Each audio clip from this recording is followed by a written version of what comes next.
పెద్ద ప్రార్థనా పద్యం. నిజానికి భాగవత సారాంశం అంతా అందులో ఉంది. ఎందుకు భాగవతం రాస్తున్నావు? వ్యాసుడు రాస్తే మాత్రం నేను అనువాదం చేయమని ఎవరు చెప్పారు? ఎందుకు చేస్తున్నావు అంటే పోతన గారు చాలా స్పష్టంగా చెప్పాడు లక్ష్యం. ఇది జ్ఞానపీఠాల కోసం, నోబెల్ పురస్కారాల కోసం, కేంద్ర సాహిత్య అకాడమీ అవార్డుల కోసం, పురస్కారాల కోసం, రాష్ట్ర ప్రభుత్వాలు ఇచ్చే కళారత్న, హంస, హింస పురస్కారాల కోసం రాసింది కాదు. నేను కైవల్యం కోసం రాస్తున్నాను దీని అన్నాడు. కావ్యాలన్నీ సంస్కృతంలో అధ శబ్దంతో ప్రారంభమవుతాయి. చాలా కావ్యాలు అధ అనే శబ్దంతో ప్రారంభమవుతాయి. తెలుగులో కావ్యాలన్నీ శ్రీకారంతో ప్రారంభమవుతాయి. తెలుగువారి సంప్రదాయం శ్రీకారం. మనం అక్షరాభ్యాసం వేళ అమ్మాయికో అబ్బాయికో ఏ పేరు పెట్టినా ముందు శివోము శ్రీ చేరుస్తా. ఈ పేరు వెనకాల ఏం పెట్టుకున్నా వెంకమ్మ పొల్లమ్మ అని శ్రీ వెంకమ్మ అని రాయాల్సిందే. శ్రీ చేస్తారు, అదొక సంప్రదాయం. అందుకని శ్రీ కైవల్యం, లక్ష్మీ కైవల్యం అంటూ ఇంకా మంచిది. కైవల్యం అనే ఒక్క మాట అర్థమైతే భాగవతం మొత్తం అర్థమైనట్టేనండి. సంస్కృతంలో మాటలు అర్థం కావడం తేలిక, తెలుగు కంటే కూడా నన్ను అడిగితే. ఎందుకంటే ఆ మాట ఎలా వచ్చింది, దానికి రూట్ అంటాను చూడండి, ఆ మూలంలో గడితే అర్థమైపోతుంది.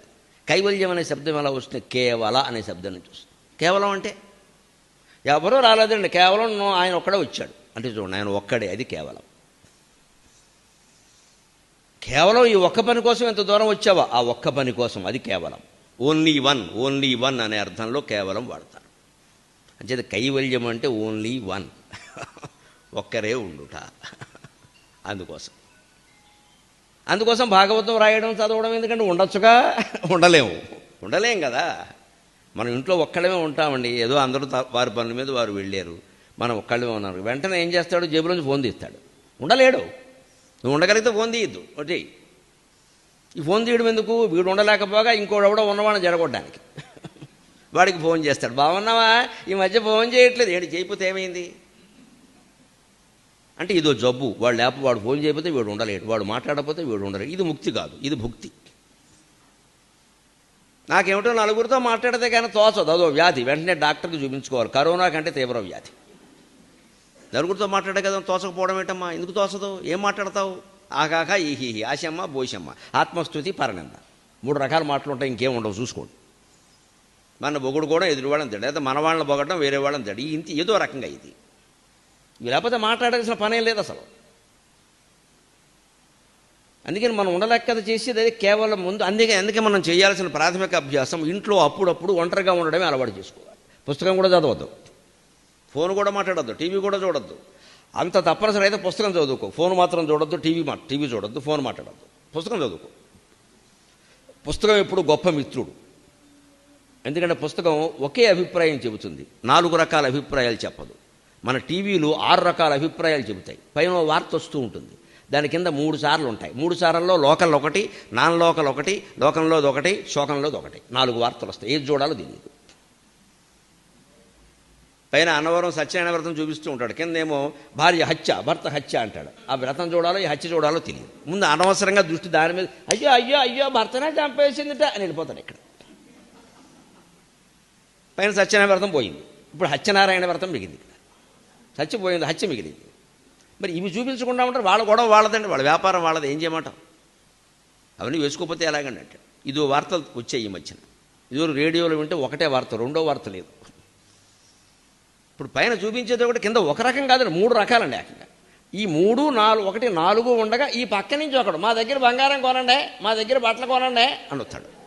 ఇక్కడి నుంచి ఒకడు జుట్టు పోలిగాళ్ళగా, తోలుబొమ్మలాట్లో జుట్టు పోలిగాడు. ఇక్కడి నుంచి ఒకడు, మళ్ళీ ఇటు నుంచి ఒకడు చంపేస్తూ ఉంటే ఏం చూస్తావు నువ్వు? ఒక్కసారి 6 వార్తలా ఏం చూడాలి? అందుకే టీవీ చూడద్దు. పుస్తకం చదివామనుకోండి, ఇంకా పుస్తకాల్లో అంత దరిద్రం రాలేదు. 1 పేజీలో 6 ప్రకటనలు రాలేదు. అందులో రామాయణం, భారతం లాంటి పుస్తకాలు అసలే ఉండవు. ఏమైనా ఉంటే చివరిలో ఉంటాయి. ఆ పుస్తకాలకు ప్రకటనలు ఇచ్చేవాళ్ళు పుణ్యం కోసం ఇస్తారు, కానీ ఈ పుస్తకం చదివి మన దగ్గర బట్టలు కొంటారని ఇవ్వడం. వాడికి ఆ దృష్టి ఉండదు, పుణ్యం కోసం ఇస్తారు అంతే. వాళ్ళు ఏదో చివరిలో వేసుకుంటారు, అసలు వేసారా లేదా అని కూడా అడగరు. వాళ్ళు ఏదో చేసుకోండి, దేవుడి కోసం కదా. అదే టీవీలో చంపేస్తారు. ఫలానా ఆయన ప్రవచనం అప్పుడు కింద వేయాల్సిందే, ఆ ప్రవచనం కుదరదు, మా బట్టలు కొట్టే ముఖ్యం వై అని వాడికి ఎగిరిపెట్టి. పుస్తకం చూసామనుకోండి, అందులో విషయం ఒకటే ఉంటుంది. అక్కడ నీకు నచ్చితే నచ్చుతుంది, లేకపోతే లేదు. పైగా పుస్తకం చదివేటప్పుడు ఆత్మవిమర్శ చేసుకోవచ్చండి. పుస్తకంలో అభిప్రాయం నచ్చదనుకో, పుస్తకం విసిరి కొట్టలేం, మనం విమర్శ చేసుకుంటాం. ఎదుటి మనిషితో మాట్లాడామనుకోండి, అభిప్రాయ భేదం వచ్చేసరికి మళ్ళీ చర్చిస్తాం, మళ్ళీ వాదిస్తాం. పుస్తకంలో ఎవరితో చర్చిస్తాం? ఎవరు లేరు అక్కడ. నువ్వు ఒప్పుకుంటే ఒప్పుకో, లేకపోతే తప్పుకో. నిజమైన ఆత్మవిమర్శ చేసుకోవడానికి పుస్తక పఠనమే సరైంది. ఇది మౌనంగా ఉండి జీవితాన్ని గెలిచే మార్గం. అది కేవలత్వం, అదే కైవల్యం. అందుకని పోతన గారు ఇన్ని పద్యాలు 9010 గద్య పద్యాలు ఎందుకు రాశారంటే కేవలత్వం కోసం, ఏకాంతం కోసం. నేనెవరో తెలుసుకుంటే అది ఈ సమస్తం అని తెలుస్తుంది. ఇంకంతకంటే ఏమక్క. నాకేదో కొద్దిగా తెలిసింది, అది రూఢి చేసుకోవాలి కదా. అందుకోసం ఏం చేస్తున్నాడు? చింతన చాలా ముఖ్యమండి. చింతించడం అంటే బాధపడడం కాదు, ఆత్మవిచారం అంటారు. ఆత్మవిచారం నవవిధ భక్తి మార్గాల్లో చింతనం అనేది ఒకటి. శ్రవణం, కీర్తనం, విష్ణోస్మరణం, పాదసేవనం, అర్చనం, వందనం, దాస్యం, సఖ్యం, ఆత్మనివేదనం. ఆత్మనివేదనం అంటే చింతనమే. దానికి శుకుడే సుఖమహర్షి ఉదాహరణ. ఆత్మచింతన అంటే ఏది? ఆత్మ అంటారు ఏమిటిది? అదేమిటని ఆలోచించడం ఉంది. ఆలోచించేదేదో అది ఆలోచించు. ఎవరిని చింతిస్తున్నాడు? లోకరక్షైకారంభకు, లోకాన్ని రక్షించడం అనే ఒకే ఒక ఆరంభం, సంకల్పం కలిగిన వాడిని, భగవంతుడిని. భక్తపాలన కళా సౌరంభకం. అందుకే లోకాన్ని ఎందుకంటే రక్షించడం అంటే లోకంలో భక్తులు ఉన్నారు.